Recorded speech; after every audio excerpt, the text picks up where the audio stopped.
গতকালকে থেকে আবারও পুরা মিডিয়াকে কাঁপাই দিয়েছেন আমাদের অন্তর্বর্তী সরকারের প্রধান উপদেষ্টা ডক্টর মোহাম্মদ ইউনূস। যুক্তরাজ্যের একটা সম্ভবত গণমাধ্যম ফিনান্সিয়াল টাইমসের একটা পডকাস্টে তিনি যে বক্তব্য দিয়েছেন, সেই বক্তব্যের পর আমাদের দেশের গণমাধ্যমগুলো একের পর এক প্রতিবেদন ছাপিয়ে যাচ্ছে। তবে আজকে আমি যে তথ্য আপনাদেরকে দিচ্ছি, এই তথ্যটা হয়তো অনেকে আমরা এতদিন জানতাম না। বাংলাদেশের প্রথম সারির গণমাধ্যম মানব জমিন, সেখানে একটা প্রতিবেদন করা হয়েছে। আর এই প্রতিবেদন দেখে যে এই পোলাপাইন কী রাজনীতি করবে, আরে এদের দ্বারা কি হবে নাকি, এরা ভবিষ্যতে গিয়ে কী করবে, বিএনপির সামনে টিকবে না, এরকম ধারণায় যারা আছেন, প্রথমত এরা সরকার ফালাই দিয়েছে। যদিও এটা নিয়ে নানান পারসেপশন আছে, কেউ বলছেন আমরা, কেউ বলছেন তারা। এর বাহিরে এখন যে কর্মটা চলছে তাদের রাজনৈতিক দল গঠন নিয়ে, আপনি আশ্চর্য হয়ে যাবেন যে আমাদের গতানুগতিক ধারার যে রাজনৈতিক দলগুলো, এদের চেয়ে কোনো অংশেই পোলাপাইন কম না। আসুন দেখি দৈনিক মানব জমিনের করা প্রতিবেদনটা কি তথ্য দিচ্ছে। দল গঠনের প্রক্রিয়া অনেকটাই গুছিয়ে ফেলেছে ছাত্র আন্দোলনের নেতারা। ফেব্রুয়ারির মাঝামাঝি সময়ে ঘোষিত হতে পারে এই নতুন রাজনৈতিক দল। তো শুরুতে একটা আহ্বায়ক কমিটি গঠন করবে, পরবর্তীতে কাউন্সিলিংয়ের মাধ্যমে পূর্ণাঙ্গ কমিটি গঠন করবে। তো প্রশ্ন হচ্ছে, আপনার এই যে জাতীয় নাগরিক কমিটি বা বৈষম্যবিরোধী আন্দোলন, তারা যারা এই দলগুলা করছে, তারা কি ভাই নির্বাচনে গিয়ে বাকিদের সামনে টিকবে? এদের মধ্যে কি এমন কোনো ক্যারেক্টার আছে যে ধরেন লোকাল পর্যায়ে একজন বিএনপি অথবা জামাতের নেতাকে অথবা অন্যান্য আওয়ামী লীগের নেতাকে টেক্কা দিয়া সে মাঠ ক্ষমতায় যাওয়ার মতন? ছাত্ররা বিষয়টা জানে যে এটা এত সোজা না, এই জন্য তারা প্ল্যান বিতে কাজ করতেছে। তবে এই প্রক্রিয়া অনেকটা আমরা দেখেছি যে এর আগে আমাদের প্রধান দলগুলো করতো। তো কী করছে দেখেন, নতুন দল ঘোষণার আগে ছাত্ররা যোগাযোগ রক্ষা করছেন বিভিন্ন রাজনৈতিক দলের নেতাদের সঙ্গেও। বুঝেন নাই? আচ্ছা, উদ্দেশ্য কি? ওই সকল রাজনৈতিক দলের নেতা, বিশেষ করে এগুলো ছোটোখাটো দল বাট জনপ্রিয় ক্যারেক্টার আছে না, ছোটোখাটো দল যে একাই একজন দল, আবার হয়তো 2-4-10টা ভোট আছে, এরকম কিছু দল আছে, বা 200-100 ভোট আছে। জুনায়েদ আহমেদ সাকি ভাই খুবই ফেমাস একজন ব্যক্তিত্ব, ক্লিন ইমেজ সবার কাছে, হইতে পারে ওনার মতন যারা আছেন। তারপর ভিপি নুরের গণ অধিকার পরিষদের কয়েকটা পার্ট আছে, আরও ছোটোখাটো। তারপরে যে ব্যারিস্টার ফুয়াদের যে এবি পার্টি জামাত থেকে ভাইঙ্গা, যে তারা একটা আলাদা দল করছে। তো এগুলো ব্যক্তি বেসিস কিছু দল। আবার ধরেন আমাদের ব্যারিস্টার আন্দালিব রহমান পার্থ, জাতীয় পার্টির একাংশের তিনি চেয়ারম্যান। সো এরকম কিন্তু অনেক ক্যারেক্টার আছে, আপনি খুঁজতে পাবেন। তারপর হচ্ছে মান্না ভাই, অনেকে আছেন। তো বলা হচ্ছে যে উদ্দেশ্য হচ্ছে তাদের সাথে যোগাযোগ করার, যে তাদেরকে নতুন দলে ভেড়ানো। এছাড়াও বিভিন্ন দলের নেতারাও নিজ থেকেও যোগাযোগ করছেন ছাত্রদের সঙ্গে। এইটা নেতাদের কমন চরিত্র, যারা বিভিন্ন দল থেকে ছাত্রদের সাথে যোগাযোগ করছে। কারণ কি, বড় দলগুলা তাদেরকে স্টেক হোল্ডার হিসাবে রাখলেও আসন টাসন দেয় না। আবার ধরেন খুব বেশি ভ্যালু টেলুও নাই, বাট হয়তো মিডিয়াতে তারা ফেমাস। এই সকল নেতারা লোকালি কিছু জনবল আছে, ভোট টোট আছে। তো এরকম নেতা যারা আছেন, কেউ পজিটিভ মাইন্ডে, কেউ অথবা ভবিষ্যতে যে না এখানে ঢুকলে এমপি হওয়ার সুযোগ আছে, এই জোয়ারের মধ্যে ভোট টোট পামো, এরকম অনেক নেতাও ছাত্রদের সাথে যোগাযোগ করছেন।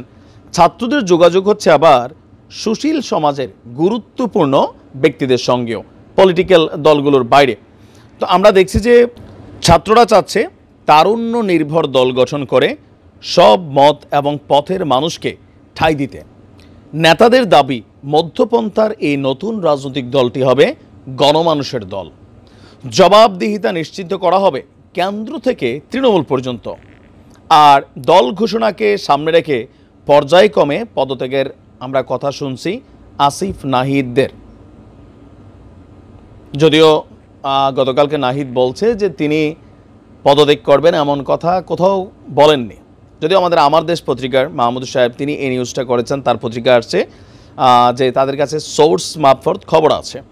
তো নাহিদ বলছিল যে সেই সোর্সটার খবরটা দিলে ভালো হইতো। তো যদি কখনো পদত্যাগ করি রাজনীতি করার জন্য আমি নিজেই জানাবো, বাট রাইট নাও এমন কোনো আলোচনা নাহিদ করে নাই বা বলে নাই, আবার আসিফও বলে নাই। এখানে আবার একটু কী বলা যায়, ঝোল পাকাইছে আর কি, যে আসলে মানুষ কোনটা ট্রাস্ট করবে, আমার দেশ পত্রিকা নাকি আসলে নাহিদের কথা।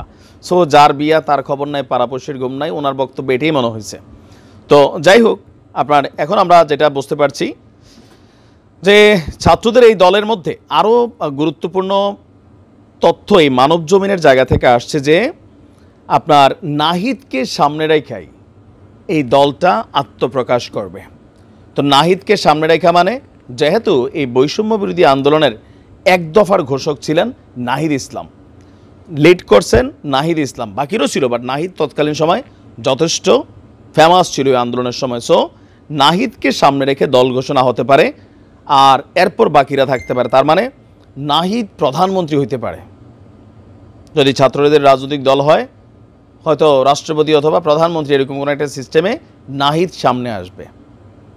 আর যেহেতু উপদেষ্টা পদে ছিল, একটা ফেস ভ্যালু তো ক্রিয়েট হয়ে গেছে, সরকার চালানোর এক ধরনের একটা অভিজ্ঞতা তার হয়ে গেছে, তো সেই জায়গা থেকে এটা হইতেও পারে। সার্জিস হয়তো যুগ্ম সাধারণ সম্পাদক থাকবে, দলের গুরুত্বপূর্ণ একটা পোস্ট এটা, অথবা আহ্বায়ক পদে থাকবে, আরও বিভিন্ন পদে থাকতে পারে, মানে আগামী যে রাজনৈতিক দলটা আসবে। এরপর মাস্টারমাইন্ড মাহফুজ আসবে, আসিফ আসবে, এগুলা তথ্যপাত্র থেকে গণমাধ্যমগুলো প্রতিবেদন করছে যে সর্বশেষ পদত্যাগ করবে মাস্টারমাইন্ড মাহফুজ অক্টোবরের শেষের দিকে, মানব জমিনের রিপোর্ট বলছে, আর মাঝামাঝি সময় আসিফ। তো যদিও এটা নিয়ে আসিফের বক্তব্য আমরা এখনো শুনি নাই, নাহিদ বইলা দিছে যে এরকম কোনো কথা নাই, কিন্তু মানব জমিন বলছে যে আপনার এমনটা তাদের কাছে তথ্য আছে, বা আমার দেশ পত্রিকাতেও আছে। তো আপনার নিজেদের নতুন দলে পরিচিত একজন রাজনৈতিক মুখকে নিয়ে আসতে চাচ্ছেন ছাত্র আন্দোলনের নেতারা, আর সেই লক্ষ্যে যোগাযোগ করা হচ্ছে বিভিন্ন রাজনৈতিক দলের নেতাদের সঙ্গে। হালকা নিছেন তারেক রহমান কিন্তু বলছে যে এটা লম্বা খেলা যাবে নির্বাচনটা, এখন আমার কাছে এরকমই মনে হচ্ছে। আর ডক্টর ইউনূসের একটা আশীর্বাদ তো আছেই বিভিন্নভাবে, তিনিও চাচ্ছেন তরুণরা বাংলাদেশকে নেতৃত্ব দেখ, তারুণ্য নির্ভর একটা জাতি তিনি দেখতে চান। ইভেন এই আন্দোলনটাতে জীবন দিছে ছাত্ররা, সো এটার যে অর্জনগুলা, এটাকে রক্ষা করতে হলে ছাত্রদেরই থাকতে হবে। ওনার এই ধরনের কথাবার্তা যেটা ফিনান্সিয়াল টাইমসকে দিয়েছেন, একটা ক্লিয়ার মেসেজ ক্রিয়েট করে যে তিনি ছাত্রদেরকে উৎসাহ দিচ্ছেন। এখন আসলে আমার কাছে যতটুকু মনে হচ্ছে যে বিএনপির জন্য বা জামায়াতের জন্য এই বৈষম্য বিরোধী ছাত্র আন্দোলনের প্ল্যাটফর্ম থেকে পলিটিক্যাল একটা মুভমেন্ট, শক্তিশালী একটা নির্বাচন আমরা হয়তো এবার দেখতে পাবো। ত্রিমুখী লড়াই, আর যদি আওয়ামী লীগ আসে চতুর্মুখী লড়াই। আর বাকি যারা আছেন ওইরকম এখানে হাইপ ক্যারেক্টার না। আর ভিপি নূর, আমার মনে হয় না যে ভিপি নূর এখানে আসবেন বা তাকে বড় পদ দিয়ে আনা হবে। ছাত্রদের ব্যাপারে আমি দেখছি নূরের বেলায় ওইরকম একটা রেসপেক্টেবল অবস্থান ছাত্রদের মধ্যে নাই। তা আসলে কী ঘটতে যাচ্ছে সেটা সময়ের সাথে বলা যাবে। বাট আমি মনে করি রাজনৈতিক দল বাংলাদেশে ছাত্রদের গঠন করা উচিত। জনগণ যদি ভোট দেয় ছেলেদের এথিক্স দেখা, দেন অবশ্যই তারা রাষ্ট্র ক্ষমতা ডিজার্ভ করে। দেখা যাক কী হয়। ভালো থাকুন।